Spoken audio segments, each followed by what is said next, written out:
Hello, and welcome to the Video Game Choo Choo podcast. I'm John, and with me this time is Maverick. Hello. And Scott. A blue. Ooh. I'm so sad, John. I can't believe this. I know, but look, it's okay because A blue.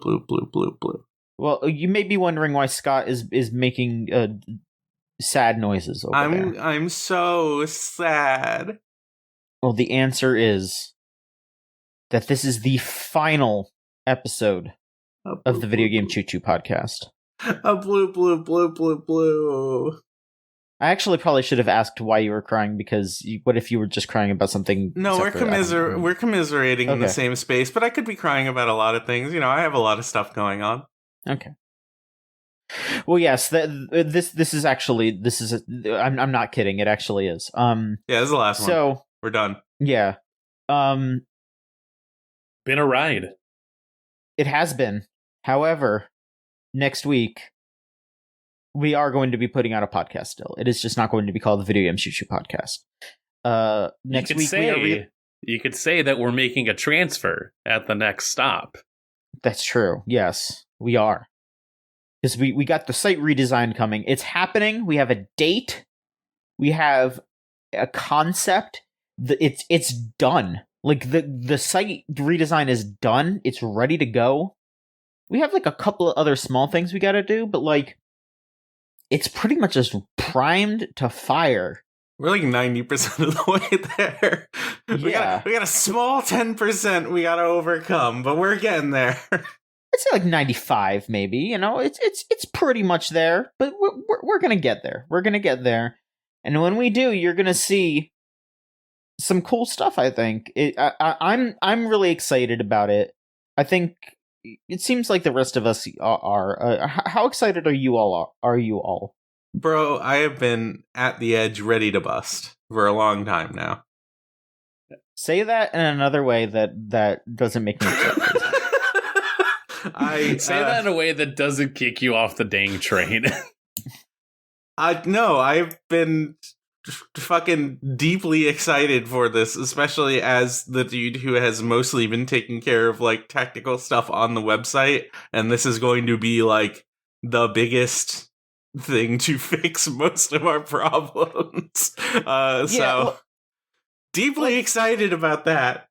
You know, I hope that people enjoy the redesign and how the site works outside, but like, man, internal stuff that you don't get to see, it's gonna just be so much easier. Like the fact that we have like a way better WordPress posting apparatus now. Yeah, we're moving to the block editor, which is the updated one. For a while, a little inside baseball. For a while, we were just sticking with the classic editor because that's what we know and love. But like this is public WordPress stuff. Is they have a block editor. We're moving to that. We're getting like better documentation on how to use it, and like the way we're going to use it is going to drastically change and improve the way that like not only we make posts but also we do like custom pages and stuff. So it's going to be a way more flexible site. It's going to be a way better running website. And just generally I'm very excited about this, especially like because a lot of these design ideas were stuff we wanted to do for a really, really long time and just couldn't for whatever reason. And then it's finally coming together, and it fucking kicks tons of ass. I love it. It's so good. It's so good. You're going to see it soon. It's gonna be good. That's all I gotta say. I'm ready for people to see it, and I'm ready to use it. So that's just gonna be how it's gonna be. This is the last episode that with this title. It's the last one ever. A blue. I don't think we're not gonna restart the like numbering or anything though, just because I think that would be a huge pain. I kind of wanted to. I thought we would do that last one, and then we just do number one again. No, it's a big fucking pain in the ass. You just like the big number. I do like the big number too. Also, I don't want to have to reset the clock for the 69 episode. That's fair. Yeah. Give him a little more time to wait. No, we it's scheduled. We're not that kind of event. podcast. No, we're not. We want to give people what they need. We got to give the fans what they demand. So we're here to give you something next week as well. Yeah, I mean, like, honestly, other than that, though, it's been kind of like a pretty chill week, games-wise, personally, like, just playing stuff. Seems the same for y'all. Do you maybe just want to, like, run through what we've been playing real quick, and then we could just, like, hit the news? Because the news is where it's at this week, I feel like. Maverick, you probably did the biggest thing of the three of us. Tell us what's been going on with you. Yeah, so, I mean, let me see. 2 episodes ago, I did my whole unboxing, my wonderfully done, wonderfully paced PC unboxing. Mm-hmm. And it took about another week to actually figure out, getting stuff scheduled so that I could get everything together to just have a stable location to build and get everything done. The Sunday, or what is it? So this would have all been done last Sunday. Saturday night, just hours before I'm going to endeavor building this kit, no, this would have been Friday night, actually. My apologies. Friday night, I end up talking to the software engineer at one of my local bars. And we bring up my kit, and I just start showing off the specs and, getting the word from somebody else that, yeah, this stuff will be compatible and it'll function. The biggest, point was that, your motherboard is like way ritzier than you need. I'm like, actually, you would want this kind of motherboard. And you could actually probably save yourself some cash, probably pick up another SSD. And I'm like, that does sound good. I think I'm going to do that. So Saturday, I go to Micro Center and change out my board. I had the MSI X570S Tomahawk, big fancy board. I changed to an ASRock Phantom Gaming 4. Much trimmed down motherboard. Still, running what I needed to run. But I was also able to pick up an SSD and still get like a $5 refund out of that. And I thought it was going to be all set. Until I realized that on this motherboard, the actual space for a secondary M2 SSD slot was taken up by a Wi-Fi chip. And I have two of these SSD packs and only one space to put them in. Well, I kind of shot myself in the foot there. So the next day, off I go to Micro Center again to fix this. And I'm also just thinking, oh God, I don't want to spend all the money like I did before. I am fine if I need to just put something on the table. But ultimately, I come out of it with a Asus Tough Gaming, still like a B550. So like a board that isn't like the beefiest thing out there, but still runs what I needed to run, has all the components that I need to worry about, and also just picked up some fans. The rest of the day is just building this thing, and there is something about building your first computer that, I don't know, like, it just rewires your brain going forward. to realize that it actually is a lot easier than you expect. Mm-hmm. Because these are expensive Legos. Like, I was very worried, and this is why I stalled so much on building this, is because I was waiting for my friend, hashtag friend of the show, Chris Person, to, have some availability and just basically be a spotter. Like, the main thing that he really did, get hands-on with was helping with the mounting of my CPU cooler, just because it was so particular, and application of the thermal paste was something that I still was kind of like, I want to make sure I'm doing this right. But other than that, dropping the CPU into the actual motherboard, wiring everything together. He left halfway through because he had other stuff to go through, but it was at least enough that we were able to benchmark it, do the bench test. Everything was working fine. And then it was all on me to just rewire everything and get it into the case itself. And it worked out. The most recent thing I did was actually go ahead and order an adapter for one of the front panel slots, just because with the way that everything worked out, I ended up not having a particular connector, but to change that out for an adapter, it all worked out there. And then just getting like a Y-fan splitter so that I had one of my fans running off of like the IO pump, but I don't have that. It's all just fans in there. So this is another way to make sure everything is running as it should. It actually runs quieter now that I made that fix, because now only one fan is going at like 100% at all times, and it's the one at like furthest back. It runs cool. It doesn't feel like, I can already feel the difference in speed, which is incredible. And in terms of actual games, like I got swamped with work like the week right after, because it's just like, oh my god, I want to do everything. But earlier today, I got the chance to try out Horizon 5.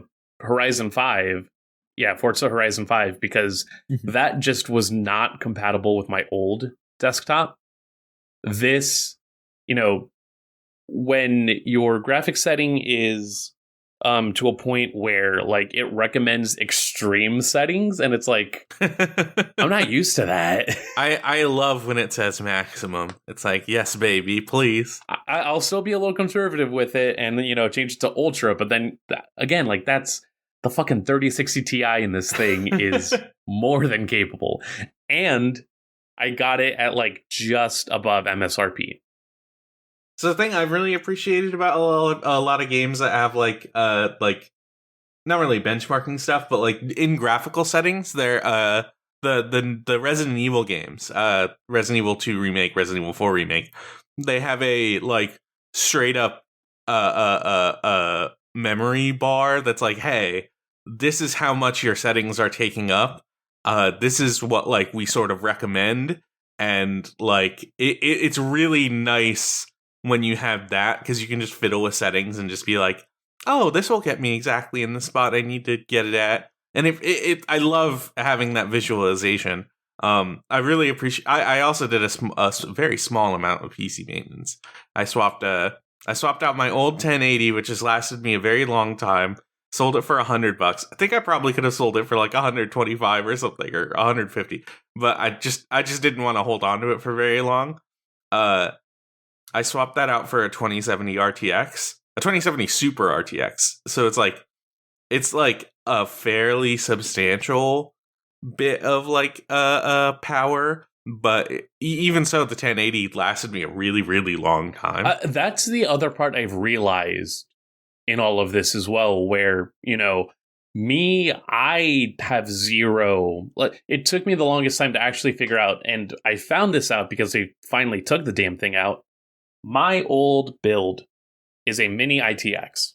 So already small. Like, I didn't realize how big a mid-tower case was until I actually took it out. And I'm like, oh, wow, I was running a small thing. But a mini ITX build with a Radeon RX Vega 56, which works fine. Like, again, I mentioned it before. The stuff that had difficulty like running on that was like current as of 2020, but anything else that was at least optimized for like PS4, most likely, no issues. Right. Just really was able to do whatever it needed to, like super reliable. But, one part of it is that I could have gone, if I bothered to do a little bit more research, I probably could have figured out like, oh, maybe I just need to switch out the RAM and that'll keep everything as it is. But here's the thing. I don't mind having something that is now at least like a few steps future-proofed further ahead now.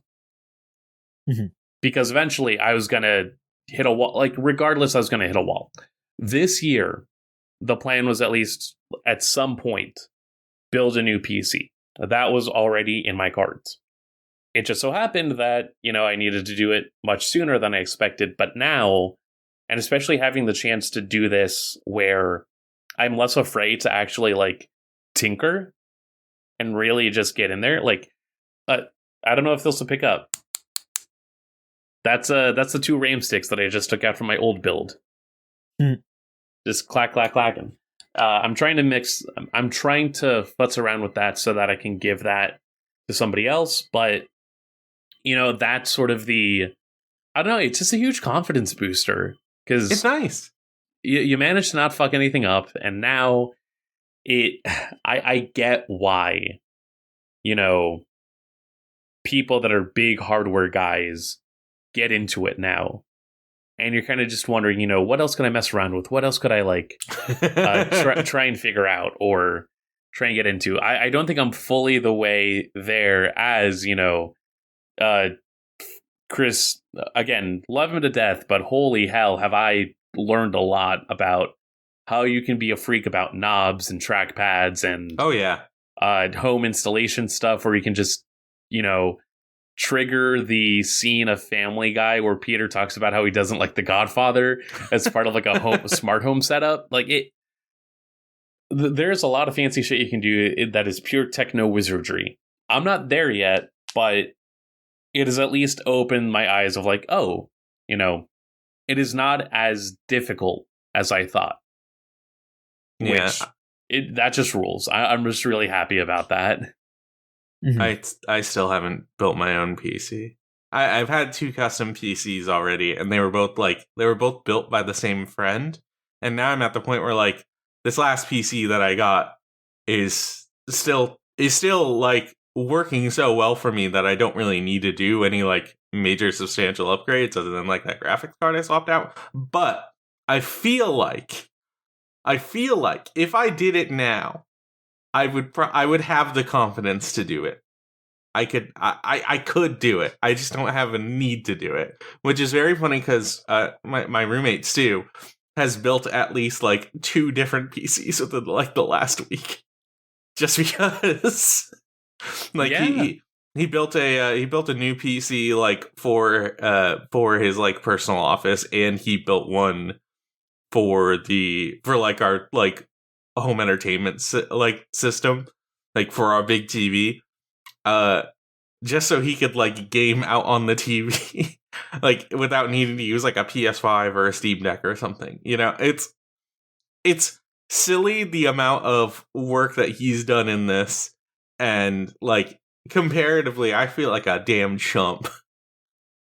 Yeah, I mean, again, I don't think I'm, full on Mr. Tech Tips now, but it's at least I would watch Maverick Tech Tips.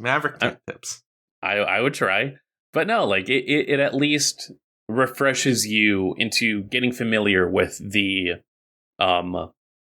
space of it, and I think this will be something that I will try and like do a feature about, because I think, in general, since the pandemic, you've seen an increase in folks trying to get into PC building. Oh, yeah. And, part of that got fucking offset by the fact that the 30 series just became the, NVIDIA GeForce 30 line of graphics cards just got, like, either sold into crypto mines or scalped to high hell. Like, I mentioned the 3060 I got was like about $400, which was originally the MSRP, more or less. But, a year or 2 ago, you would have to fork out like a whole $1,000 probably, maybe even higher, to get that, just because of the scarcity. But yeah, I think it's, I would say it is comforting to know that people who are heavily involved in this hobby, one, also recognize a lot of the bullshit when it comes into the proprietary measures to keep stuff at a certain level. I think about, the times I've had to be at a Best Buy where it just feels like I'm getting sold bullshit. And, don't really want to speak outside of it, but it's like, sure, I guess, like, this will be fine. But to at least now see people where it's like, okay, here is the rundown of stuff where, yes, technically this is faster, or like this version of HDMI will do more things. But, there's also at points like a level of self-awareness where it's like, we are people that get paid to either build all of these machines or, like provide maintenance or just create these kinds of things. Like they live, eat, and breathe, technology. And to provide something outward facing that is like, you probably are not like that. Here is how you can still, manage to get by and do what you need to do. I appreciate that because, everything is slowly becoming a smart home or some sort of next level, like technological input. But I'm dumb as fuck, so I'm not going to know every little detail. But if you can explain it to me in a way that makes sense, thank you. But I'm really excited to boot up Pussy 3 after this. I think it's really gonna... Yeah, I think you're really gonna enjoy that on max settings. Yeah, I think it's really gonna work out. It's gonna be a next level gaming experience. That's good. That's good. I'm glad to hear that it sounded like it went well, and you're playing some games and doing some stuff that you were unable to do previously. It's always nice to open up that barrier to let yourself in. I got Game Pass recently because I got Discord Nitro finally, so I have like 2 months of Game Pass for free, but I'm probably just gonna keep it. Here's what you should do is let Game Pass lapse and then just renew it like every single time on PC, like because it literally costs $1 and they just let you do that over and over again. That's how I use Game Pass. Is that still available? I thought they canceled it. Oh, that's so sad. Yeah, I think that might have just been a thing that they went back on. This is so sad. One of the saddest moments in gaming history. Blue, blue, blue. It's true. Blue, blue, blue. Do you know what I've been playing? Fucking Banjo-Kazooie and Power Wash Simulator. Let's go. That's what I got. Did you play that FF7 DLC? Not yet. I just started it. Okay. So I wanted to like, get my feet wet in multiple ways. Yeah. And then hop on that. But it's cute, it's just nice. It's a nice zen relaxation thing for Power Wash. And then I wanted to play the Xbox version of Banjo-Kazooie because that one, if you die in a level, you don't lose all of the notes that you collected, which is like that's like basically the only difference. And that's way better.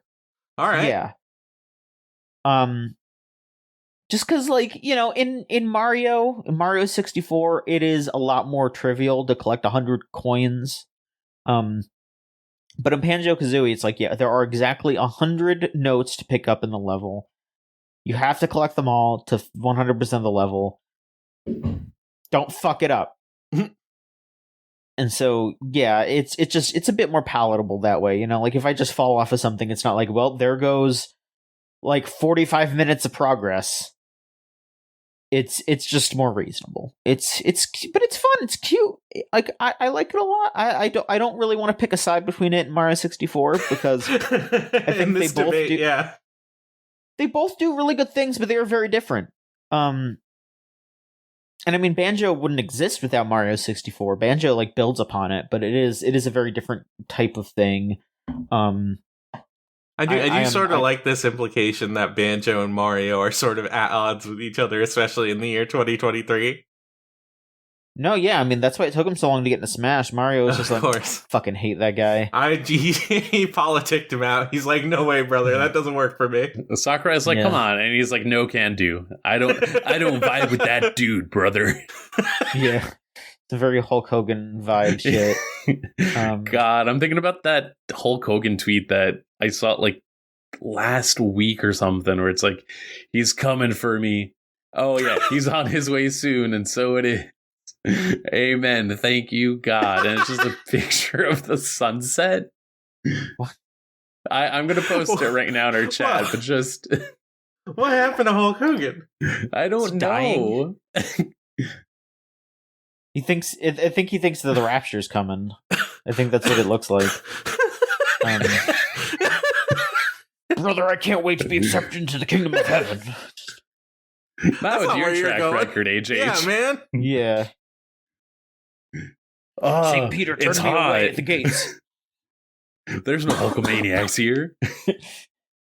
Actually, there's a surprising amount of Hulkamaniacs here. Yeah. God. But I am also trying to wrap up. Sorry, I'm just thinking about Mario with the hair curtain. I am also trying to wrap up the original Metroid Prime, the remaster, as it were, because, hey, that Xenoblade DLC is coming out next fucking week. They just announced that. I guess, this coming week. It'll be, whatever it fucking is. Whoa. There's a lot of people are going, what? Over that DLC. Yeah, because, even ignoring all the, stuff that they set up in that trailer, everyone being like, oh my god, all this shit that's going on. You see Shulk, and you see fucking Rex, and Rex is gigantic now. He's he's the biggest man ever. It's the only way to make him cool. Yeah, they were like, all right, y'all, we heard you making fun of him being a tiny boy. Well, now he already he's had large 3 wives. How else can we make him cool? He's large and he fucks. Uh-huh. That's what they did. All they needed to do for Shulk was to make him hot. I mean, yeah, they gave him longer hair, and he's kind of see, okay, they did really cool things where they made Shulk and Rex echoes of the men that inspired them, because Shulk has a lot of Dunban influence. Uh-huh. And Rex has a lot of Vondam influence on his design, so I thought that was really cool. But yeah, no, I mean, they just they didn't full on shadow drop it, but if this DLC is going to be as big as Torna, they're basically just saying, oh hey, by the way, there's going to be a 45-hour game dropping next week. Get ready. I don't know, because, they're not releasing this separately. This is a DLC, so it is not gonna be put out on a cart like Torna was. Honestly, I'm guessing it's probably just gonna be between the length of Torna and Future Connected, which is that epilogue thing they did for Xenoblade 1. I'm gonna guess it's probably gonna be 20, 25 hours instead of 40 or 50, and then Future Connected was 10. So I could see them maybe being in the middle. Who fucking knows? But I'm ready. I pre-ordered it. I there's the other DLC stuff that I never did because I was waiting to see if they were going to do a physical. I'm another year, another month or so that John spends having to get through Xenoblade 3. Exactly. But then when I'm done, I'm okay. I was going to say I'm free from that series, but I still need to play through X, and then also they're probably going to do an X2. So we will never be free. We will never be free. Still got to port X. That's the last holdover of that Wii U library. Yeah, they should, but I think they've said that they aren't going to. From what it sounds like, I think they're just going to put that effort into making a sequel, because they said in interviews after 2 came out, they were we're going to do Xenoblade Chronicles 3 and we're going to do X2. So they did Chronicles 3. I'm guessing X2 is their next thing, unless they all of a sudden decide, oh hey, we want to do something else, because there's Baten Kaitos remasters coming out. Maybe they might want to remake Xenogears, because Nintendo and Bandai Namco have a good track record. Maybe they just want to do a new thing by themselves. Who fucking knows? We'll they have all kinds of options. Disc 2 now. Or not Xenogears. I meant Xenosaga. But they should. Square Enix should let them finish Disc 2 of Xenogears as well. Yeah, they should be. They need to just do all those things. We need to finally add the ending to Xenogears. It's been long enough. It has. Aren't people saying that that trailer has not, if not the Weltall, then at least Wu Fei in it? Is that his name? The new main dude, I think his name's Matthew. He okay. So in the original, very small Xenoblade 3 spoilers, there's a part where you go into a room in like the Resistance City that has like the founders of the city, and Rex and Shulk are two of them, but then another one does look like Wu-Fei, and so it is probably this new guy, and he's probably just based on him. And he also does his attacks are like karate moves basically, and he does like a bunch of like the exact same poses that Wu-Fei does. Excuse me, Fei Fong Wong. Fei Fong Wu-Fei Wong, is, okay. I believe, the kid from Gundam Wing. Okay. Yeah. Fei Fong Wong, yes, he does the exact same like poses and like moves and shit. So it's basically him. It is basically Fei Fong Wong. Like, aren't they like not allowed to use him like specifically? Like, isn't there like a rights issue with the original Xenogears? I mean, Square Enix owns it, so it's as much as Square Enix will let them. You know? Sure. Yeah. Okay. I mean, it's the same thing as with Xenogears, but I mean, Bandai Namco. Yeah, like I said, like Bandai Namco and Nintendo have a really good relationship, and Okay. like Cosmos and Tielos are like cameo blades in Xenoblade Chronicles 2. Like Right. they're in the games, so. And I mean, they're remastering Baten Kaitos, and you know, like I think Bandai Namco at least partially owns that, so there is a relationship there. Like, I would be very happy, but I wouldn't be too surprised if eventually they said, okay, we are putting out some sort of Xenogears collection or remaster or whatever, or not Gears, shit, Xenosaga, doing a Xenosaga collection or remaster. Yeah. But Gears is where it's like, yeah, this is maybe a bit far-fetched just because Square is, especially now that the way Square is right now, it's just a mess. That makes sense. That makes sense why they would like introduce a character that like looks like him and acts like him and like does the same stuff, but they're like, well, we can't his name is Matthew now, guys. Like, this is a different guy. It's a different guy. Don't think about it too hard. That's not the well tall. That's something else. You can't tell us this isn't not canonical. We didn't even finish the ending. Exactly. Or who fucking knows? Maybe at the end of it, they're just straight up going to be like, hey, guess what? This is secretly the actual ending to Xenogears. Goodbye. That'd be cool. Who fucking knows? I mean, yeah, it would be cool. But yeah, I guess we'll see. Scott, I know it says that you haven't really been playing too much, but just fill us in on what's up. I'm playing Fortnite. Oh, I don't know, okay, so I finished Fire Emblem Engage, and I just like ever since then I'm just like, I don't have anything to play, and it's like it's not even like a thing that's very saddening and overwhelming to me. It's more like, oh, I'm free. I don't have to play a video game. I can like go out on walks. I can like I could do self-improvement. like I'm just happy to not be like totally tied down by a game right now, but I am like booting up random stuff and just like trying it out. Like I finished the Leon A hardcore run of RE2 remake. It was and final fight a little too hard maybe, but you know, that's what I came in for, going for hardcore. But you know, the latest Fortnite season is I like the new stuff they put on the map. This hurts me to say a bit, but I did finally cave and buy the battle pass because I finally unlocked enough V-Bucks in it that it would have basically been like it basically paid for itself, you know? Right. And it's like I get to that point and it's like, well, I might as well. And the reason I was holding out is because there was nothing in it I wanted. Like last season, they had the Doom guy and they had Geralt in the battle pass, and that's a good reason to buy a battle pass.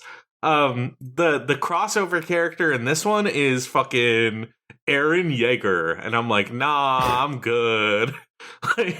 there's like one character in it that's kind of cool, and he's like a lizard dude that's wearing like the drive jacket, and it's like, yeah, that guy's kind of cool. That guy owns. That guy's really good. That dude is kind of cool, but it's like, do I really want to buy a whole battle pass just for this guy? There was another thing I wanted, but it was actually in the free tier, so I didn't need to buy a battle pass for it. There's a little bow that does like, there's a very like little honorable bow that does like a very racist gong sound behind it, and I'm like, ooh, I do kind of want that actually. But you know, I didn't need to drop $10 for it or whatever, or $8. You know, this is really not that much money. It was just more the principle of the thing. But yeah, it's you know, they recently added the ODM gear to it, which is very silly considering the new thing that they added in this is a katana, and the katana you can use to basically warp around the map at like high speed, and the ODM gear lets you fly around the map at high speed. So we just have two different melee items that are both focused around going around the map at high speed. It's fine. There's the ODM gear, very unfortunately, I hate to report it, does in fact have some sauce to it. It is kind of cool to use sometimes, but it does have like that anime filter over it because it's an Attack on Titan thing, so it's like, I don't, if I have the option to pick up that or the katana, I'm gonna grab the katana. Sure. It's just cooler and it's easier to use. But like, you know, it's Fortnite, y'all. It's fun. I'm having fun. Other than that, I'm holding games. I'm picking games up. I got a second copy of Zone of the Enders. And I got this one because it has the MGS2 demo in it. Sure. I got a 23 count of OEM replacement cases for Xbox 360 games. So I can replace all of my Xbox 360 cases, and these ones. So I'm a little mad at these because from the same person on eBay, I got a bunch of PS4, PS5 replacement cases, and they're great. They're solid. They're perfect. They're 100% just PS5 cases. These 360 cases, same color, really good color, love it. Which is really hard to do because like, translucent green, trying to get the same color, same opacity and everything, pretty hard to do apparently. But these like these match it pretty well. They're like a little they're like a little more opaque than they need to be, but like they're as close as anything else I've gotten before to try to find replacement cases for these. They just, the plastic on them, like the like plastic overlay on the outside, not placed super well. Also, this is the thing that drove me nuts is, so the inside of these cases does have little spots where it seems like you can connect like a second disc slot. And I did have one game I wanted to pop in there. It was Halo ODST. I wanted to swap out my Halo ODST case. I just take out the second disc slot because ODST has is a 2-disc game. It has the campaign and it has the multiplayer on separate discs. I take out the second disc slot. I try to pop it in the same like little nubbins that exist there to like try and hold it in place, and it just won't hold them. It just like does not have the traction to like keep it in place. And then also I try to close the case. The second disc slot just like peaks up like right at like where the case closes, and like it just won't let me close it, and it's so fucking sad. Like, ugh, these cases are so close to being like the best 360 replacement cases I've ever gotten, but they're like, oh, they're just cheap enough that they, really annoying. At the very least, I've been swapping like my single disc games out with them. Totally fine. Look great on the shelf. Love them. I got a Zone of the Enders second runner. I got a Metal Gear Solid 3 Snake Eater. Already had Subsistence. I just wanted Snake Eater. That one was 12. That was $13. Love that. I got an MGS2 Substance for the PS2. That's the one that has the skateboarding minigame. So I now own a copy of Metal Gear Solid 2 Sons of Liberty for the PS2, Metal Gear Solid 2 Substance for the Xbox, and now Metal Gear Solid 2 Substance for the PS2. I have so many copies of Metal Gear Solid 2. That's not even counting the remaster. I bought, oh my god, I forgot this. I bought Yu-Gi-Oh! Duelist of the Roses for $25. Sure. I am an ardent defender of Duelist of the Roses. There are so many people who hate this game. I think it's goofy and I love it. I probably gotta give it another shot, because no, I bought fucking Dungeon Dice Monsters, and that was not very good. I talked enough about it last week, but yeah, that game was not very good. It was a new process. Duke Devlin didn't have the whole build out yet. You know, he's updating. He's trying to give an update. I don't give a shit. His game is bad, and he needs to feel bad about it. Damn. Right here, live on air, John calls out Duke Devlin, noted designer of Dungeon Dice Monsters. Duke Devlin, come on the show so we can get this sorted out. Yeah, new podcast, new vibes. New podcast, I'm gonna take him. Yeah, I'll take him down right here. Listen, I've been reading the Yu-Gi-Oh manga also. Duke Devlin's a fucking loser. We're gonna become a facts and logic debate podcast. Yeah. First guest on the Facts and Logic debate cast, Duke Devlin from Yu-Gi-Oh!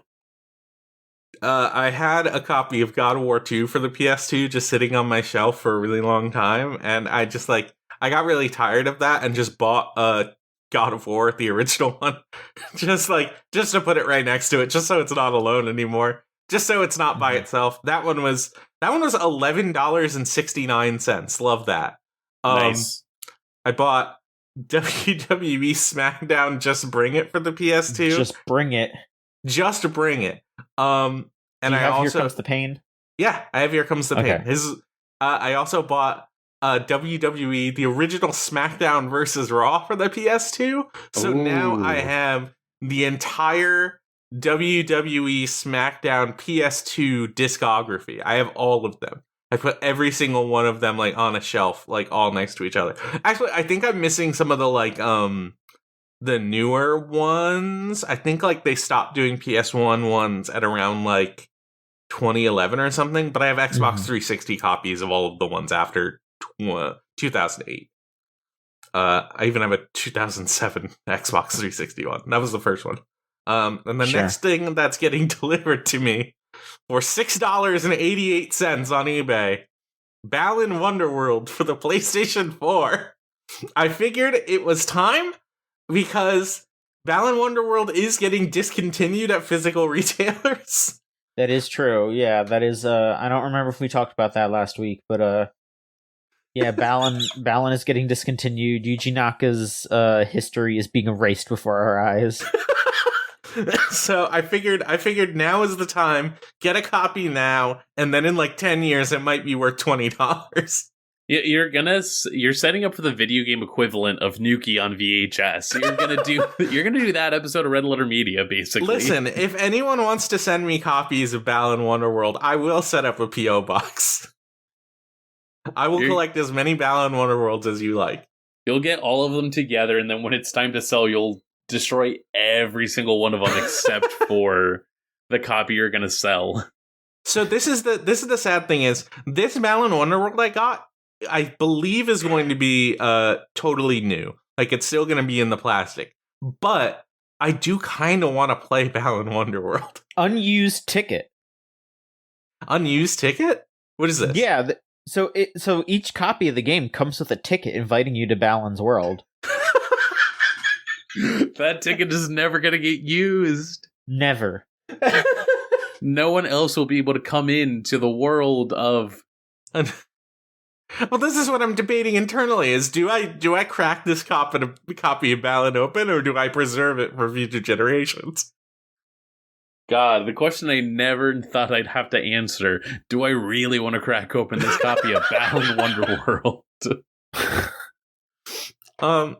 I also bought some stuff at my local play and trade. I got Dark Cloud and Dark Cloud 2 on the same day. Sure. Really solid PS2 games. I found them both at the same time, in the same place, at the same store. And they were both, very reasonably priced. They were, around $20 for each one. So it's yeah, okay, sure. I'll get both Dark Clouds, why not? I'm just picking up a bunch of stuff randomly here and there. I do have Enter the Matrix and the Matrix Neo's Path, I think it's called. I'm not looking at the game itself because this is all the way across the room. Neo's Journey, which is great because both of those cases are like have shiny gold Matrix lettering falling down, so it's like you go and look at them on a shelf and it's like, look at those. Look at that green. Ooh. Look at that shiny green. It's nice. Yeah, I've just gotten into a habit of just like going to a store and trying to find like whatever junk I can find, because it's like either I think it's funny or it's like it's relevant to me, you know? And that's been a fun way of like rebuilding a collection. I do feel like at some point I am probably going to buy $100 plus game.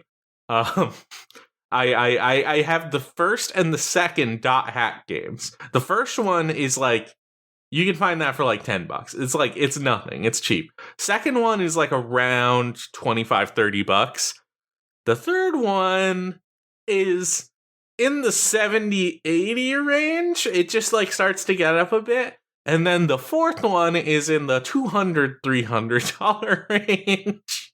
So if I ever want to complete the Dot Hack collection, I unfortunately have the two that would have been the easiest to get already. It's so sad. I don't know why video games are like this. And I'm having fun. I like holding games. Me too. It's good. I can't wait to finally post a picture in Game Holders of Balan Wonderworld. Everyone's looking forward to it, I'm sure. Let's see, when's it coming? View order details. Track package. April 26th. It's coming. It's Look coming forward up. to It's on it. its way. Yeah. Christ, that's gonna be like you're counting down the apocalypse. Balan's gonna end it all again. He's on his way. It's on his way. He's on his way soon. So it is. Amen. Thank you, God. Yeah. Thank you, Balan. Thank you, Balan. All right. So, here we go. We got the news, folks. We got the news. Do you want to hit the big stuff first, the small stuff? What are we feeling? Do you want me to just pick? I guess I could. Yeah, go for it. It's like my job or something. Yeah, lead us in, King. All right. Let's hear. So I guess real quick, we'll just update something that we talked about last week that was pretty much immediately proven. Sega did in fact go through begin the acquisition process for Rovio. It was not actually for $1 billion. It was for $775 million, which is still a lot of money, but it is not a billion. That's almost $1 billion. That's like pretty close to $1 billion. In the grand scheme of things, yeah, but it's like it's closer to $1 billion than not $1 billion. Sure. Rovio is going to be folded into Sega Europe, which are the people who make, like the studios such as Creative Assembly that do Total War and Sports Interactive that do Football Manager. They are hoping that Rovio will help them push further into mobile games. That hit me with like a darkness. I don't know. I've seen some Sega mobile games and they seem mostly like, God, there was that one like Sonic Runner. The thing I would say is that it's stuck in a very early iPhone concept of what a mobile game is. Like when you tell me that you're getting Rovio in to specifically do mobile game work, it still feels like you're treading in that water. But also, it's been a while since I've really paid attention to what the mobile game market looks like. I just know prior to Epic being Epic, if you were able to do Fortnite on iPhone, and now kids are able to do Genshin on iPhone, it's like, I'm curious, genuinely curious to see what Rovio could offer aside from the Red Bird doing video game Smasher Pass. Jesus fucking Christ. That was a nightmare. We did find out that the Red Bird is bisexual. Yeah. Which I don't think I needed to know that. Good for him. Happy Pride Month sure. in 2 months. I think I did need to know, but also like there's still like a visceral reaction to seeing like the small red bird see like an anime girl and go smash. Like, I don't worry want this. though. He's not problematic. He did skip over Pit from Kid Icarus because he was like, no, that is a child. And it's like, all right, man. Like, I don't know. Just the fact that you're like, I'm glad the doing red this in the bird first has place. standards. Yeah. Yeah, like I'm just like I guess that like I don't know I don't want to sit here and be like, yeah, good on Rovio for not having the red bird be a fucking like I just don't want this to happen in the first place. Like I don't want to have to think about this at all. Yeah. It's funny because I'm assuming that they got like a sound alike, and that is not God, who voices the red bird in the movie? Jason Sudeikis? I think they did, in fact, get Jason Sudeikis. Shut up. Ted Lasso is not telling me about like which anime girl he's smashing and passing on. Oh, that would be so good, though. It is. Send him back to the White House so he can do a live smash or pass with Biden. Well, anime girl smash or pass. I think when it comes to Sheik, that's got to be a pass. Oh wait. Sorry, that's actually a smash. I thought pass was like you get passed and you're good. Someone shows him a picture of Betty Boop and he goes, "Whoa!" His eyes just bulge out of his head and he goes, "Whoa, whoa, whoa!" Hey! He just falls out of his chair. He sees the photo of Betty Boop and then you just hear fucking House of Pain jump around in the background. God. But yeah, like I said last week, I still don't really know if this is like worth it for them, but fucking whatever. It's in general, acquisition is always a thing that'll make me be like, but this is also the one where it's the most. Yeah, I am surprised Rovio is not just bankrupt. Yeah.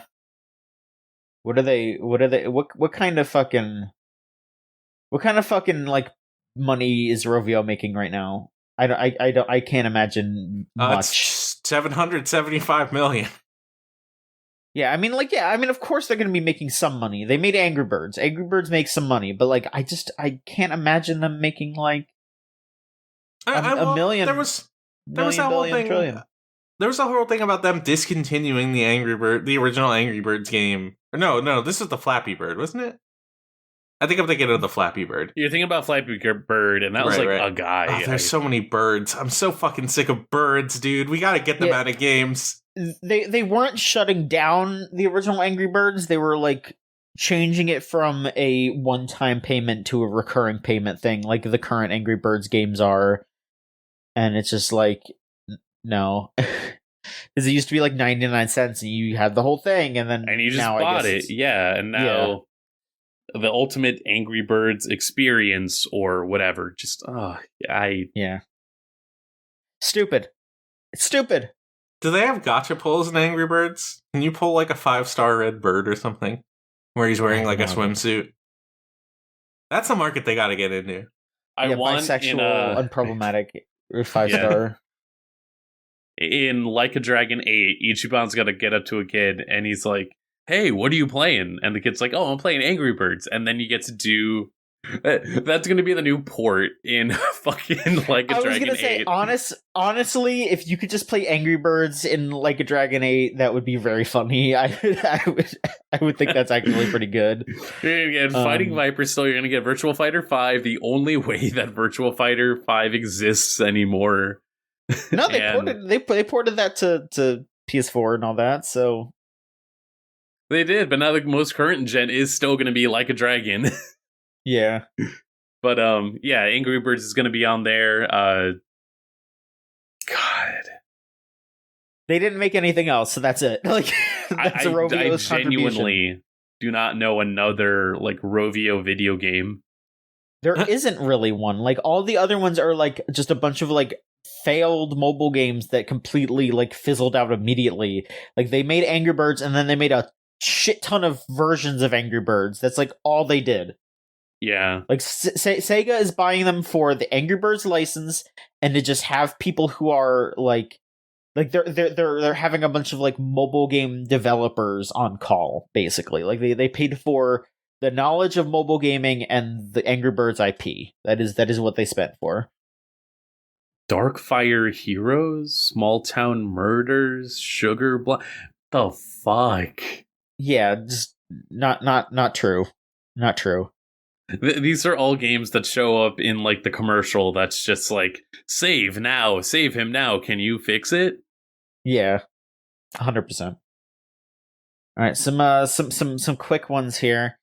Battle Network Legacy Collection came out last week, and Capcom has reported that it is sold out in Japan. It is crushed all the other Legacy Collections numbers, completely sold out in Japan. They said that they're going to do a restock, but Battle Network is very successful, it seems. Seems a little hard to get over here too. Like, I've been, seeing the Switch Facebook group people freaking the fuck out about it. Because, what don't they freak out about? Yeah. That's cool. Like, I'm glad a bunch of people are getting the chance to play Battle Network. It was very I don't go here, but it was very silly seeing like they start one of the games with like just a disclaimer that's like, hey, there was some stuff in here that was a little not good. We're just gonna keep it as is, just like, as preservation of like, how it was before. Just giving you a heads up, and it's like, yeah. I did see what it was finally. It's in Mega Man. It's in Battle Network 2. There's just some like really cringe writing of some black characters, just like. Yeah, that's like the long and short of it from what I've seen, which is like why it doesn't seem like it's in any of the other games. I don't know if it was if any of those characters like show up later or whatever, but it just seems like it was some bad localization or some bad like writing of accents and the like that does not seem to be in the rest of the series. But like it's good that they gave the heads up and but also are keeping it in there so that way they don't just be like this didn't happen, but also they could have gone either way. They could have updated it, or they could have just given I think they very explicitly just want this to be a legacy collection. This is the game as it was, so it being like a historical piece in a sense. Having that disclaimer is the best way to do it if you don't want to like full on edit the game. Yeah, it reminds me of that one Mad Men episode. It's the thing. Like, yeah, I get you're gonna like keep it in here. It's probably best for the sake of like historical accuracy not to go back and majorly change these things. But also like, good to warn at least. Good to let people know where you actually stand on this in 2023. Yeah, like it's one of those things where it's like I like at the very least seeing that I know for a fact that if they do make a 7, it won't have stuff like that in it. But I mean, hell, sold really well. They probably will make another one. Who knows? Yeah, they probably will. Oh, if they do, that would be a good, like, I don't know. More Mega Man. That'll always be my platform. Let's get more Mega Man. We're also seeing like a bunch of indie games try and reproduce the like Battle Network format. So it's like, it's obviously something that is in demand, and they really hit on this legacy collection at the right time. I will say that the thing with Battle Network though is that the combat is fun and like people like One Step from Eden and all that kind of stuff, but so much of Battle Network is its personality, it is the character designs, it's the writing. Like everyone, like we talked about it last week, but everyone in those games just talks insane. Just the way that they converse with each other is so good. That. Indie. I'm sure indie games could try to emulate that or whatever, but it's just like, God, yeah, Battle Network is just in itself its own beast. It is so funny. It is so strange. Yeah. It is so cool. It's less about indie games trying to recreate it and more like indie games like doing this style like sends the message of, oh, this is something people genuinely want and people want like versions of it iterated on. And the fact that they put this legacy collection out now is probably going to send a very strong message of, oh, people want more of these games. Well, we're probably going to do one now. Yeah, like, I don't know. I'm curious to see how that all shakes out because, like, the Mega Man Battle, the original Mega Man Battle Net, or not Battle Network, the original Mega Man Legacy Collection came out, and then they did Mega Man 11, and that didn't like sell amazingly, but like seems like it did like okay. So it's just like you would think that maybe they're working on a new X or a new Zero, because those also got Legacy Collections and those sold pretty good. But with this Battle Network thing, it sold way better than any of the other ones. So, I guess we'll see. I mean, that's the thing though, is that like, not to underplay the quality of the other games, but the Battle Network games are like big RPGs. So I do wonder if that will be the longest like dev cycle compared to like X, where it's like, yeah, like you build the stages and you come up with some weapons and stuff, and like that's all hard work, but I don't know. I'm not a game designer, so I don't know how long it takes you to like draw up quests and write a bunch of dialogue and all that shit. I don't know. Different things. As someone who has been recently doing that, it takes a bit of time. Yeah. I think it's also easier to keep Battle Network as a, weird as it is to say outright, it is a nostalgia piece, but specifically because it looks at, the future of the internet in a way that has then, I don't know, like, I like looking at Battle Network and thinking, yeah, no, I was the 10-year-old at the computer just figuring out and maybe thinking, what if there was a guy living in my computer? Like, it was so focused on this version of the internet that existed at the time, and then to try and follow that up with Star Force, a like entirely different series, but still built on this idea of how does technology, and specifically connectivity technology, look like now, communications efforts look like now in the new future of whenever the DS came out, like what, 2006, 2007. But yeah, I wouldn't be upset at there being a new Battle Network. I would just be very curious to see what they would do. If it ends up in a Neo World Ends With You situation, perfect. But, the possibility is now there versus, prior to this, where it's kind of just one of these days we're going to get that collection. Yeah. Let's see how it goes. What else?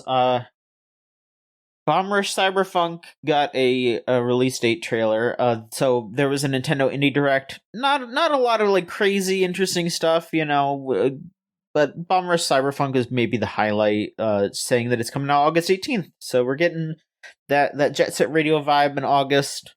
And there's that rumored actual new Jet Set Radio. So hey, it might be the year of Jet Set Radio coming up. I'm really just excited to actually get my hands on it at this point. Seems neat. Let's see here. Markiplier is making a movie. That is a crazy concept, I know, but yeah. Markiplier is making a film based on the video game Iron Lung. Which was a game by David Zemanski, who did Dusk.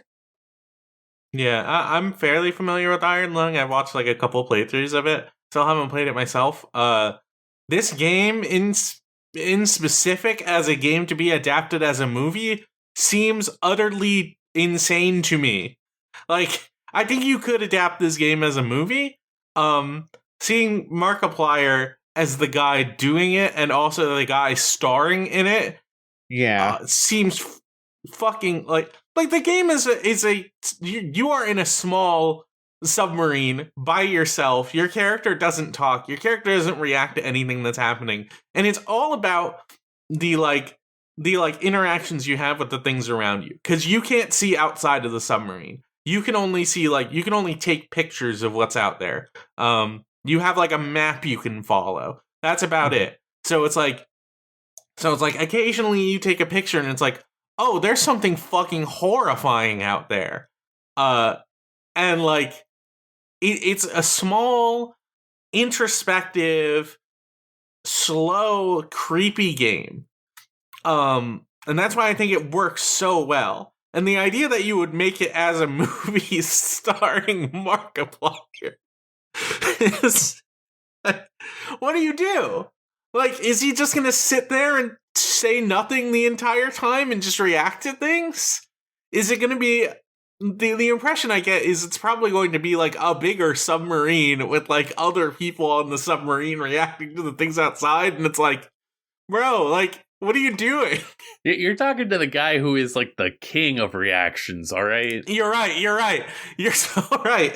If there's anyone who knows how to react, it's Markiplier. He's gonna look outside and Freddy's gonna be out there. He's gonna be like, oh! He's gonna do such a big yell. He's gonna be like, is that the submarine of 87?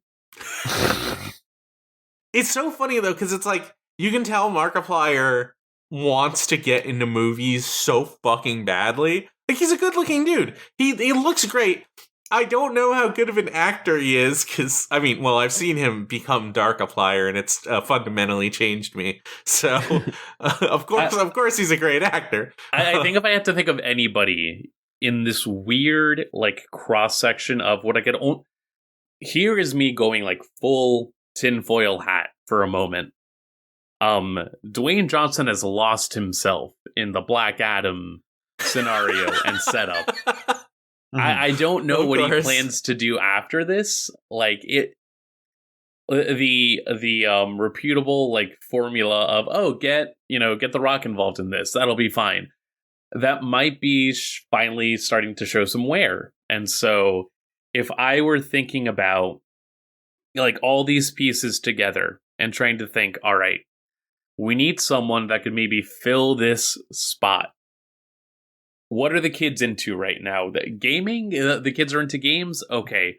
Who's one of the big games people right now? No knowledge of Twitch, of course. But you go to YouTube and you see Markiplier, Five Nights at Freddy's, like all these things, and it's like, this might be it. I'm sure metrics-wise, I don't think execs think that much about who they hire. It's way more about like who is hot and attractive, and who is like who can at least act this role.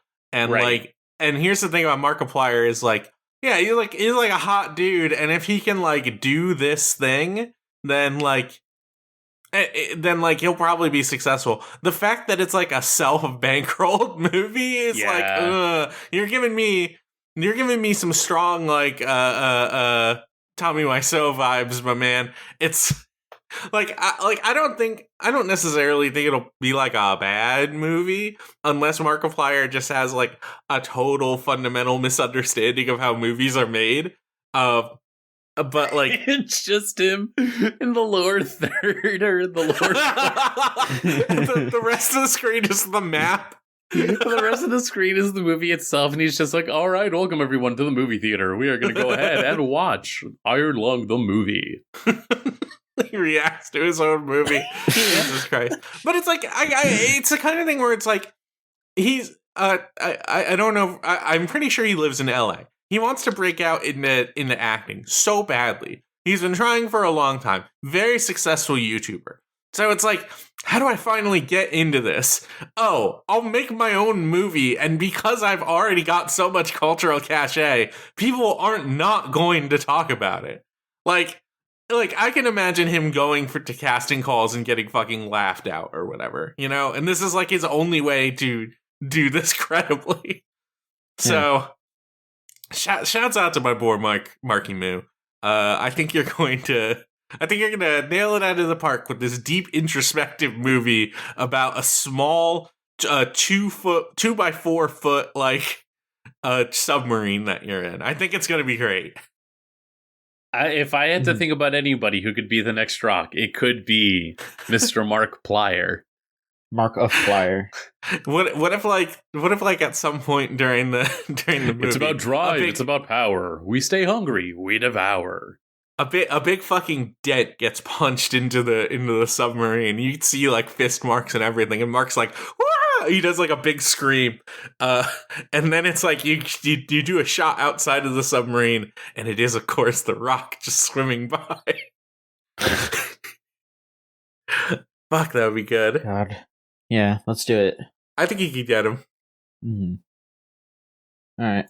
Let's see here. Another one here. So this made the rounds recently, and some stuff got a bit cleared up here. Pokemon cards, all the rage during the pandemic. Things have slowed down a bit, but people are still buying them. They're still popular. There was a recent story that was fucking crazy. That apparently. Someone who worked for the company that was printing Pokemon cards when the set Fusion Strike came out stole a bunch of the best cards from the set and tried to sell them to a local game store. Just fucking crazy that that went down. A Nintendo or a game, the Pokemon company said that it did not impact their actual sales. It did not impact the pull rates for the cards, but yeah, it sure looks like that a bunch of cards got stolen.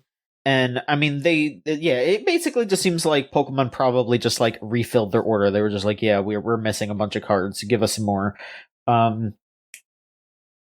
Just fucking insane that something like that could happen. Yeah, because the store called up the Pokemon company and was like, hey, there's a lot of fucking cards. What happened? He tried to sell them at a convention, right? If I remember. Yeah, basically it says that they tried to call up a company or like a seller called Trading Card World, and the dude was like, hey, here's a picture of all the cards I'm gonna sell, and it was just a shit ton of the best cards from one set, just big huge fucking every good pull from the set. Truly, the fact that you could get away with stealing all of this, and then your instinctual reaction is I'm gonna try and sell it in the dumbest way possible to get caught immediately. If dude just fucking divvied it out a bit, he probably could have gotten away with it pretty easily, and then also probably could have just kept doing it. Yeah, that's the thing is when you have something like that, it's you have to have a pretty complicated system in order to make that work without getting caught. And it's I can imagine a situation where it's oh, I have all this fucking gold on me, and I don't know what to do because nobody is gonna buy from me. I'm gonna try and contact this one place, see if I can just get it all done with. It's you are committing a crime. You need to have a little bit of you need to have some discretion, my man. Dude did not know what laundering meant, that is 100% what happened there. Dude just did not. Yeah. Just a very weird thing that went down. But yeah, I mean, Nintendo or Game Freak or Pokemon Company, whichever, was saying that, it didn't actually impact anything.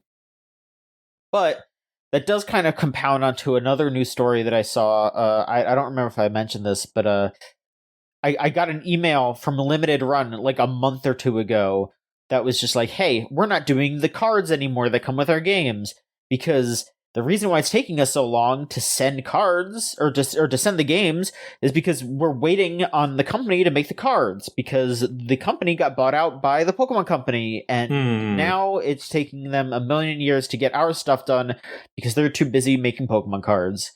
So they're just not doing the cards anymore. But everything that was supposed to have a card previously is gonna still have one. So I bought Anno Mutationum 7 months ago or some shit, and it's still not here because they're waiting on the fucking card, I guess. I don't know how I don't know too many other people who buy limited run shit. So yeah, I only have the Undertale collector's edition, and I also have Signalis. Which I found a physical copy of in a store, which is still kind of nuts to me. Idea that that's not limited run. That's just was it Humble. not? Oh, it was Humble. That's right. Humble published that, and Fangamer did Undertale. So yeah, neither of those are I don't run. have any limited run shit. Okay, cool. Yeah, limited run not stuff. That I wouldn't, but yeah, I mean, limited run stuff always did take quite a bit to come, but it definitely seemed like it was slowing down, and this seems to be why. And maybe Pokemon Company was maybe pushed to doing this a bit. Well, I mean, they had to do it because of COVID and because people went fucking crazy about Pokemon cards. But they probably also wanted to like have something under their purview, so nobody was stealing thousands of cards from right underneath them. Right. That makes sense to me. All right. Let's see here. We got a bit of Monster Hunter news. I don't know if y'all heard about this one here. Niantic is making a Monster Hunter game called Monster Hunter Now. You're gonna go around and play Monster Hunter on your phone and meet up with people and fight monsters like Pokemon Go, basically. All right. No, thank you.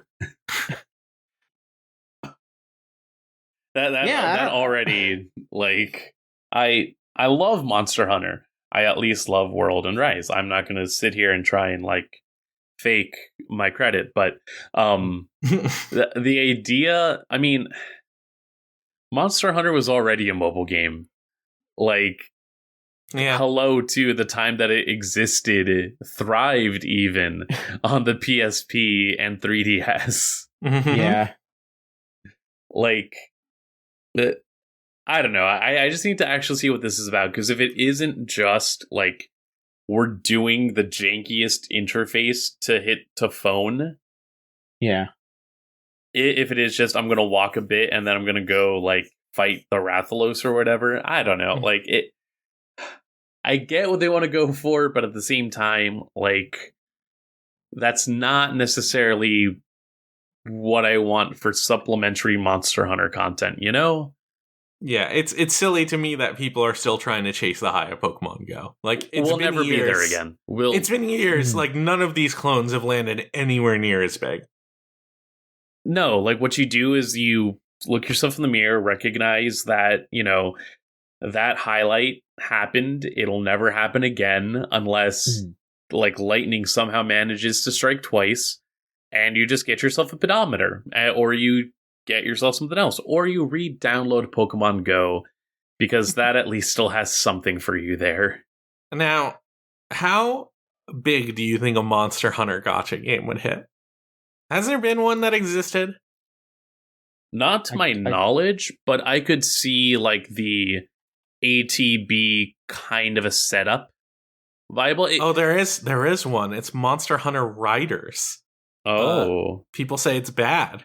I believe it. This is a 3-year-old game. They've tried and they couldn't do it. Okay, well, I was gonna say, like, if I feel like there's enough there, and there's probably enough people who like Monster Hunter that if you could probably do a gacha game that works. But I've been proven wrong already. The real way that you do it is that you just make like a puzzle game, and then you slap like the aesthetics of Monster Hunter on it. And it's like, oh man, we gotta like move these rocks that are in the environment or whatever. Here's I need to remember his name. It's the bird. It's the fucking the goofy ass bird. Kuluyaku. Kuluyaku is gonna help you and move these rocks with you.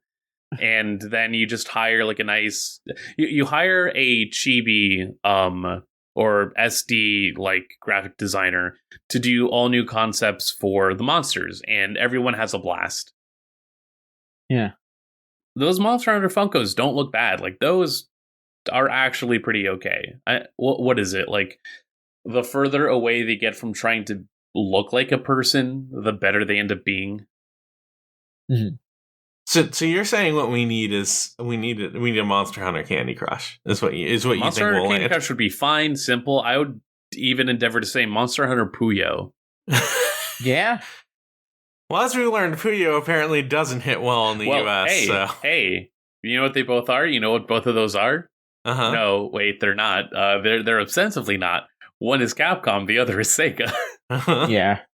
But like a match 3 kind of a game. Like I think Monster Hunter exists in enough of its own position and has enough freaks attached to it. And I say that lovingly because, again, you managed to float several years through just making games for the PSP and 3DS. and we're able to get away just fine. But yeah, I think something that is not trying to replicate what you get out of a very, prolific experience between Rise and then the parts of World that people do enjoy and whatever, World 2 eventually ends up becoming. There's stuff that already works and is like already there that's set. If you're going to make something else to attach to the name, I think just something easy for people to pick up and, relies more on the aesthetics, because there's already something that is heavily locking down the gameplay and general, feel for next gen Monster Hunter. But what do I know? I'm just a guy talking at my microphone. Yeah, I'm just trying to think how could Monster Hunter work in a mobile format that's just not Monster Hunter at this point. Like, I guess you could probably do like a Monster Hunter Genshin, but I feel like you would have to like really simplify the gameplay down in order to make that work on a phone. There's a level of simplification that people would want to do specifically to have it running on phones, and it just wouldn't be fun for most Monster Hunter players. It wouldn't be fun. It would defeat the purpose of what brings people to Monster Hunter, which is the intricacy and like very particular game feel that you get once you find something that clicks. Mm-hmm. Just saying, match 3 with Rathalos.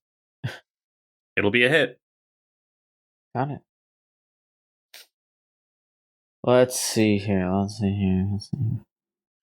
Alright, we got 2 more bits of news. They both involve Nintendo. One of them is small and, just a good concept.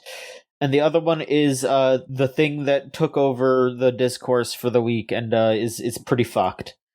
So let's start with the smaller one here. So Foreman Spike is in the Mario movie for like maybe 3 minutes total. Great pull. Love it. Love that he's in charge of the wrecking crew. Yes. And so because he shows up in the movie, Nintendo has to acknowledge him in Japan because they are showing that film in Japan. And they decided, oh shit, hey, we're gonna make his name Spike over here too, because previously his name was Blackie. Don't love that. Yeah, which it has connotations, I suppose. Not exactly a great nomenclature there. So he will forever be known as Foreman Spike all across the world from now on. Good call on their part for that one. And also so they probably don't have to like reanimate any of the scenes and all that shit. They're just like, yeah, that's Foreman Spike, everybody. There he is. I brought it up previously, but I do wonder if they are ever going to do the same thing with Pokemon in regards to Umbreon, because that is also Umbreon's name. That is also Umbreon in Japan. At least you're calling like a black dog that and not like a person. Yeah, it's one of those things where it's like, it's probably not that big of a deal. I can see why people would be like about it, but also like, yeah, it's a fox thing. So yeah, I guess we'll see how that shakes out. The other thing that I guess we will have to see how it shakes out is the stuff that went down with one Gary Bowser, who was a member of Team Executor. So they were a team of hackers and the like who basically just hacking Nintendo Switches and then selling them. He was sentenced to 40 months in prison, and then he was like the sales guy, so he made like $300,000 overall about it. He has been he's been ordered to pay about $10 million for the sale of Nintendo's products. and he basically reported that Nintendo will be able to take 25 to 30% of his monthly gross income, so to like add to that payment. So the reporting has been basically just saying like, oh, Nintendo has this guy in indentured servitude, which the thing is that like they're trying to say that like, oh, he's legally obligated to repay this debt, and they're saying that they're taking the money that he made while he was in jail, which is its own conversation. That Pretty fucked up.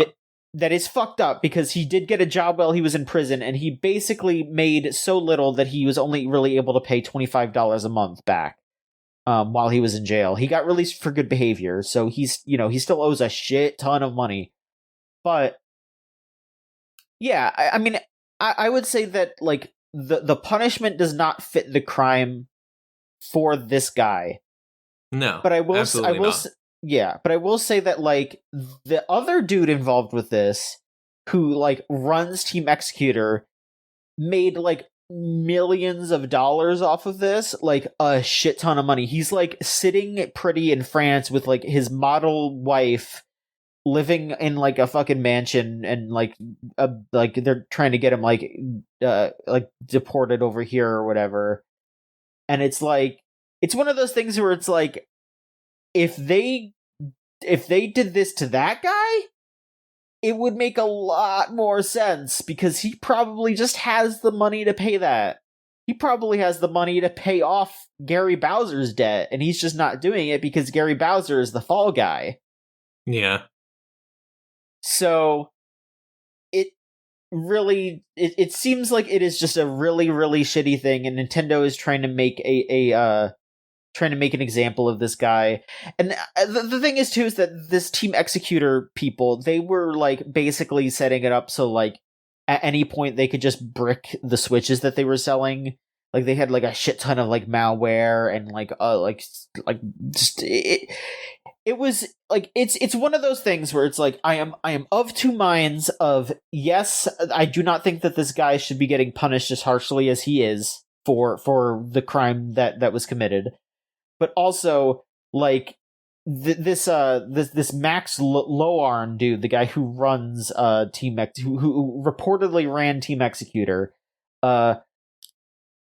probably should in fact be getting like maybe not jail time, but like dude probably should be paying some of that money back, or at the very least paying like the people that he fucking fleeced back.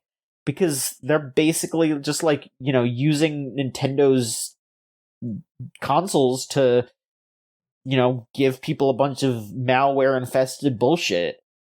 Yeah, extradition is not an easy process. Like it especially as someone is like, as you said, he's like living in France now. Like there's no real reason for France authorities to pull him out just so like someone in the US can like bring him back over there to like face like a lawsuit, unless like they make it an actual like international incident. It's extradition is hard, like and for this kind of crime, which is like I don't want to call it like white collar crime, but it's like, oh, you're like you're not committing like murder, like what you're doing is you're selling a bunch of like fake goods, essentially. You're selling knockoff goods from a company. So it's a very the kind of crime here is not a kind of crime that like an international government would feel pressured to, unless there was like a whole bunch of, unless there was like a lot of pressure coming down from like the major forces making it happen. So as a result, you get a guy who's way more accessible to them taking the brunt of like the damages here. And that guy is like I don't want to say he's totally fucked, because he's gonna like do the best he can to make the money back, and like but he is still paying that off for the rest of his life. And it is something that Nintendo, it can be very flexible about. They can also be inflexible. It depends on how exactly they want to handle it. I don't know if it's necessarily okay to assume the worst, but like I understand why so many people are saying like, oh, this person probably will not like have money to live off of anymore. It can easily become that bad of a situation. From what it sounds like, it's not that bad yet, but it could get there. Mm-hmm. It really depends on how it's handled. Yeah, just a really unfortunate case where, this will still show the trappings of the current criminal justice system, if only because, again, end result is that I don't really believe anyone should have to go to prison. I'll outright state that I definitely am of the mind where, if we can get away from that as a means of punishment, good. But also, if I had to sit here and decide, all right, of the people involved, who would I say should be taking the blame? Yeah, but also, of course, the person who would have more of an onus and, again, from an outside perspective, responsibility to do something about this or to amend this, has also created a system in which he can not have to worry about any of this. It makes sense the way that things have shaken out, and not to say that it is good or that it is working, but more so, up and down between the more commonplace, letdowns of the criminal justice system to cases like these. None of this is about justice or restitution. This is about Nintendo getting their egg and making an example and being like, hey, people don't fuck with our property. And that's something. Ultimately, it is just, okay, can we get a guy to bleed out of this? Perfect. It's something they've been doing with their extremely stringent DMCA regulate. They are going to make an example out of everything they can make an example out of. And it's and the thing is, people tend to disregard a lot of it. A lot of the stuff that happens, Nintendo genuine, as far as this guy goes, I don't know if his life is destroyed, but Nintendo has still destroyed lives. And the fact that so many people push that aside to be oh, but Legend of Zelda is coming out soon. It's that's the thing about big companies like this, is you can still hate the player, love the game in a sense. I want to try Tears of the Kingdom. It looks cool, but it's I don't necessarily know if me wanting to do that changes my opinion of Nintendo as a company, as a whole, I mean, yeah, the fucking people making games in the day-to-day were not the ones who pulled the trigger aren't the people on this. making these decisions, yeah. It's me just going over to Aonuma being like, how could you let this happen? And it's like... Huh? Yeah, huh? Yelling at a QA tester for taking down the ROM site. Right. No, I feel it sucks that the end result of this is somebody, not able to live a comfortable or as comfortable living situation. Mm-hmm.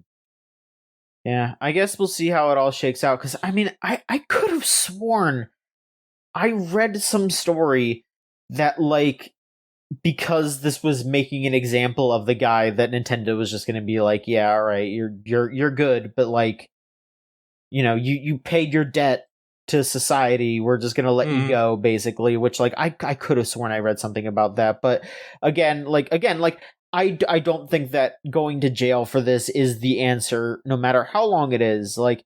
It should I don't know what fucking process it is to refund people for doing that kind of stuff to their consoles, again, I can understand if there was a damages payment to Nintendo or something over over it, but maybe not millions and millions of dollars, but it's just hey, you made $300,000 peddling this ransomware to people who are supposed to be our customers.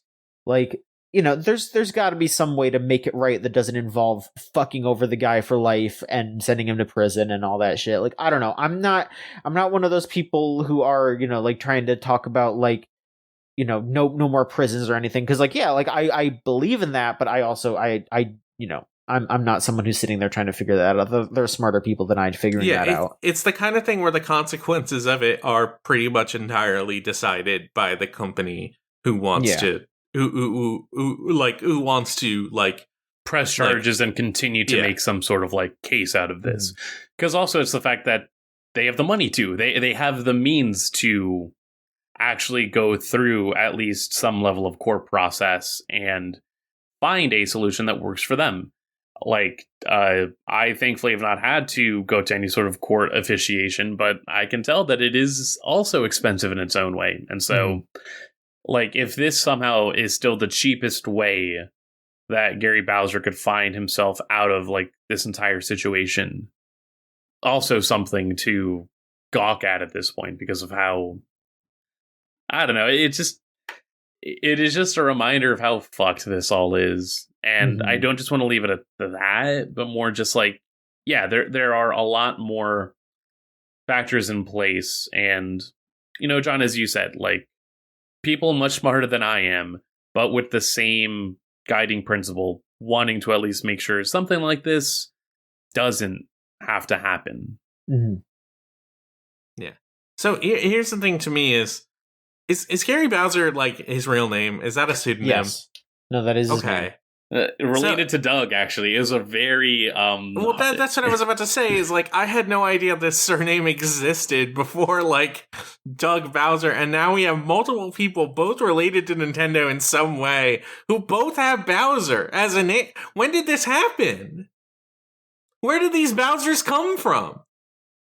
The Mushroom Kingdom, I guess. I guess, yeah. They came through the pipe and came to our world. I mean, I'm trying to think. They came straight to Brooklyn. Because the ER suffix makes me think that, you know, someone who does this particular occupation, Cooper. To bows. Yeah, to bows. You know, what does it mean to bows? You know what? I'm gonna. Like I'm so curious. I'm so curious. I have to look this up. I just looked it up. From Oxford language, trademark, Bowser, a tanker used for fueling aircraft and other vehicles or for supplying water. Okay. Oh, so I got another one here. Yeah. Wikipedia says that the surname is of Norman origin. It basically means fine sir. Oh, fuck yes, sir. Yeah. Oh, fuck yes, sir. George Bowser, a Canadian comedian. A Bowser in Blue? Where did these Bowsers come from? Sylvanus Bowser, American inventor? Yeah. Tyus Bowser, Baltimore Ravens football player.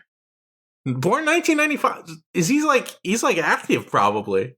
Yeah, he's like he's a year younger than I am. Jesus Christ. Where did these get? Oh. Jonathan Earl Bowser, illustrator of Zababa and the King. Thank you. A lot of Bowsers are football players and football coaches. Holy shit. They're fine sirs. They're fine sirs. Okay. That Zabiba and the King book was written by Saddam Hussein. Oh no, what have we unearthed? I don't know. I don't want to go further. We're digging too deep. Yeah, we're going down a dark hole. We're learning a lot about these fine sirs. Yeah, the fine Bowser's sirs. cookbook. What's this about? Let him cook. God. I want to hear these recipes. Hit me. Oh no, I was making a joke about it being similar to another cookbook that people would hate to have me read about in a public forum, since it it's findable on Minecraft. Apparently, you can just find the that cookbook in Minecraft, I guess. John, can I read you one question from our questions? Sure, yeah, because we did only have one question. And if We you got want a to send them in. So, okay. Here's where it gets a little tricky here, because we're kind of in between here. So, I guess when you hear this, you will want to send questions to videogamechoochoo.tumblr.com/ask. But we will give you a new URL next week, so be prepared for that, because we're going to have new URL. But you can go ahead and read it, Scott, sure. Sure. This question comes from Shoeless. Shoeless asks, what games are on the horizon that you're looking forward to? I'm personally, I don't know how much y'all talked about it last week, but they showed off a lot of that Final Fantasy 16.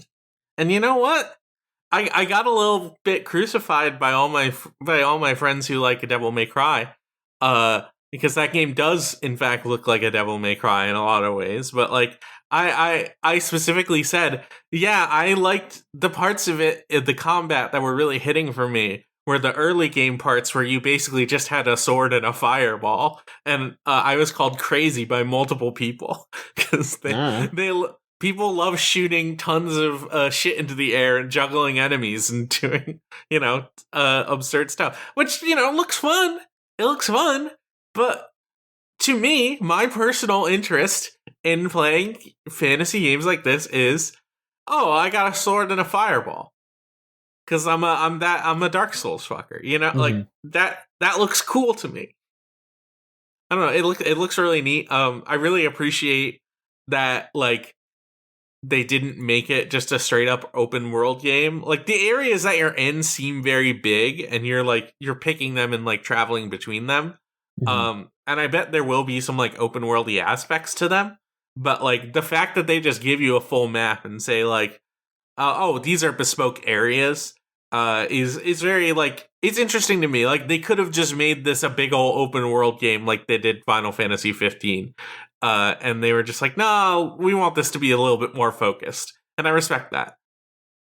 That game looks cool. It looks like it's going for the very, like, Matsuno approach of world building from the Final Fantasy lineage that I'm very into, like the Final Fantasy Tactics, Final Fantasy 9 kind of stuff. I like the older medieval stuff. I think the aesthetic for the most part looks kind of goofy. There's a lot of grayness to it where it's like, you didn't really need to like make this so great. Like, you could make this a little bit more colorful, but they want it to be a dark fantasy game, They want it to be hard dark fantasy like Kingdoms of Amalur Reckoning, It looks cool. I'm genuinely very excited about that game, which is kind of nuts to say because I didn't think I would say that about Final Fantasy 16. Let me see here. I guess the new Kodaka game, I'm cautiously interested in it. What the fuck? Master Detective Archives Raincode. I guess that's the like next big thing I'm interested in. That's right. Yeah. We're getting Raincode built here. Yeah, I guess so. I don't know. That game look cool. I want to get in the Raincode. I'm just a little tentative about it. That and Street Fighter 6. Street Fighter 6 also looks really good. I know, you're still burned from V3. I get it. But it's a new franchise. Like, there's only so many ways they can fuck it up from the jump. I'm ready to give it a shot. My heart is open. Also, Pikmin 4 is this year. I keep forgetting about that. Oh my god, you're right. Yeah.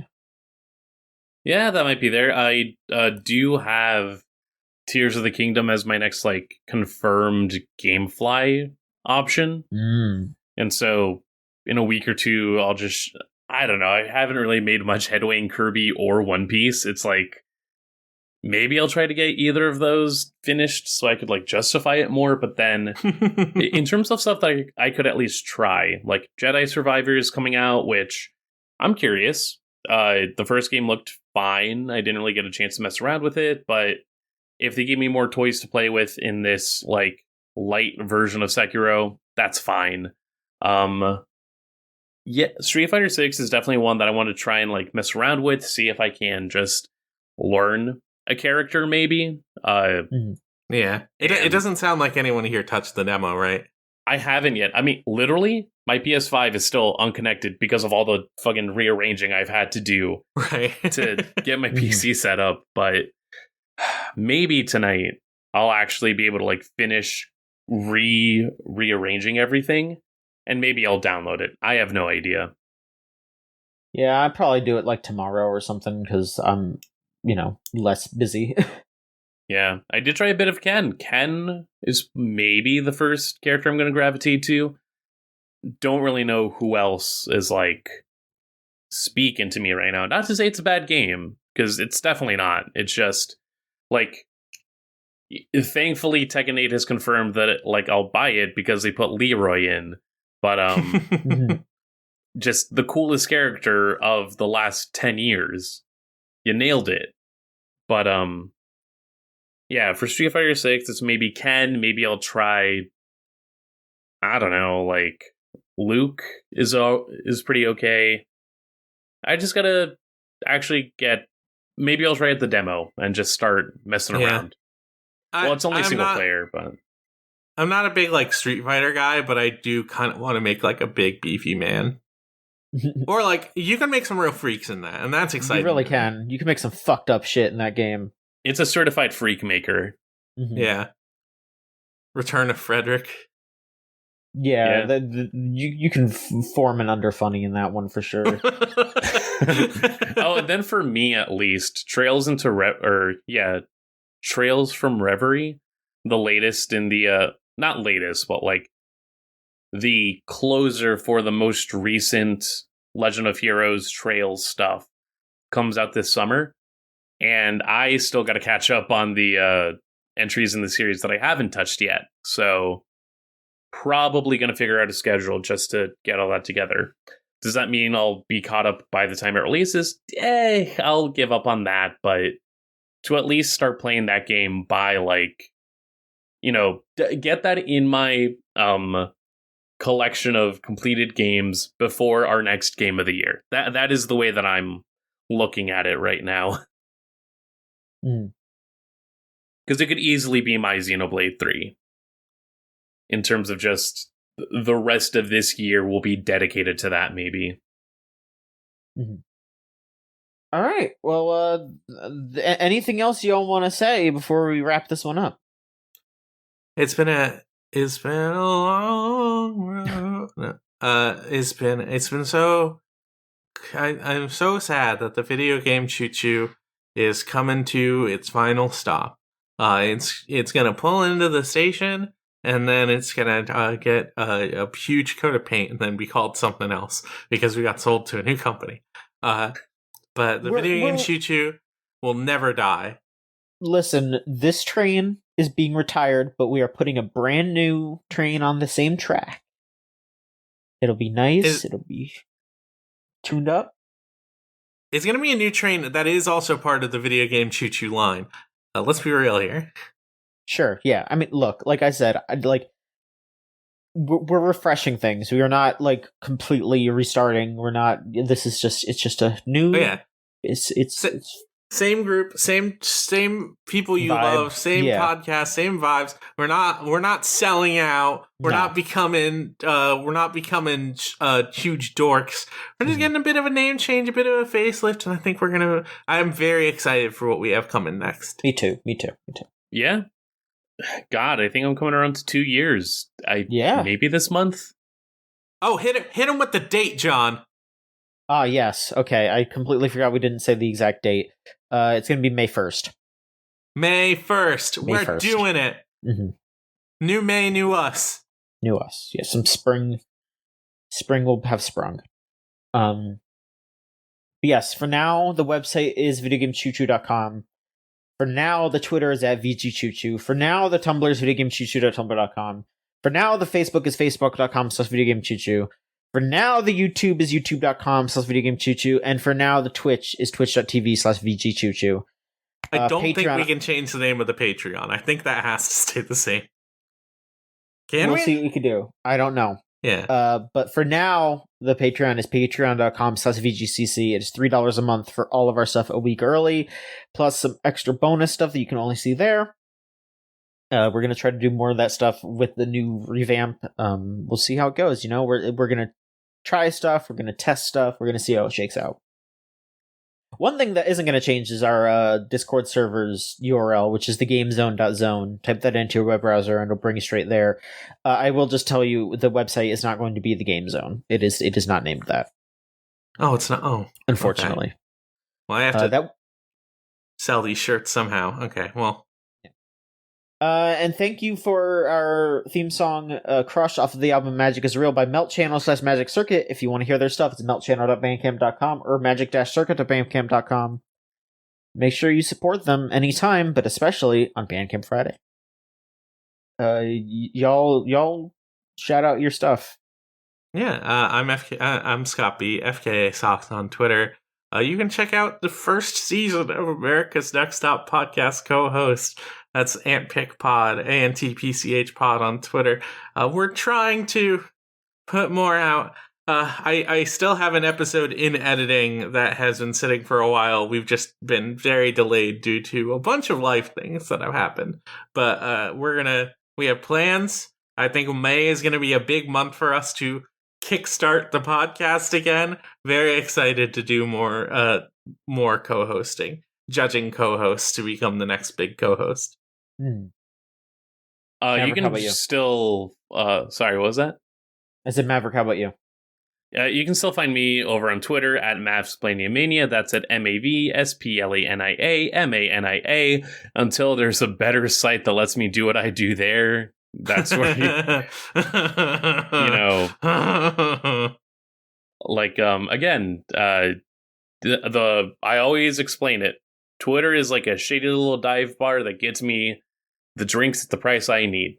Just everything is happening and I can engage how I want to. And nothing else right now is the same as that. But that aside, as I'd mentioned previously, I'll probably be trying to do some sort of write-up about my recent PC building experience. I do have a review on the way for something else in the woodwork. So, getting into the groove of that as well. Yeah, really, regardless of what website I'll be under, as long as I get to, work with the same people and really just find the motivation internally a lot of the time to, put my thoughts out there. That is what I look for. And thankfully, none of that is changing.